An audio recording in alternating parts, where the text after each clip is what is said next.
Welcome, in front of me is a CUBOT R19 and today I'll show you how you can enable and set up your portable hotspot. And to get started you'll want to pull down your notification panel, expand it and look for the hotspot toggle. Now I will tell you right away, if you haven't changed those toggles, it's not going to be here. So you want to click on this pencil, scroll down and in here you'll find your hotspot. Once you see it, you can just grab it. As you can see, text right here changes to drag here to remove. So you want to grab it, drag it over, drop it, and now when you go back you can now actually access it in your notifications. So from here, before you actually tap on this toggle to enable it, you do want to hold it the first time around.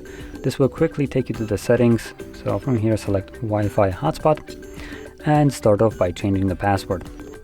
Now you could write this password down, but let's be honest, it's not easy to type in, and easier way to do it is just to remove the old one, the randomly generated one, and set our own. Now our new password needs to have at least 8 characters in length. There we go. And you can save it at that point. You can also change things like the Wi-Fi name if you want to. This I would keep as it is, otherwise anybody can connect to your hotspot. And under advanced we have a couple additional options which you can mess around with.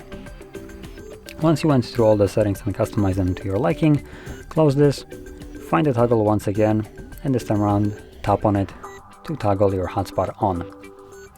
And if you've seen in the settings, there was a toggle that was by default enabled to turn off hotspot automatically when you're not using it.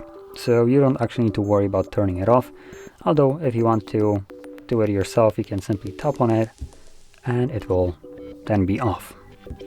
So that being said, if you found this very helpful, don't forget to hit like, subscribe, and thanks for watching.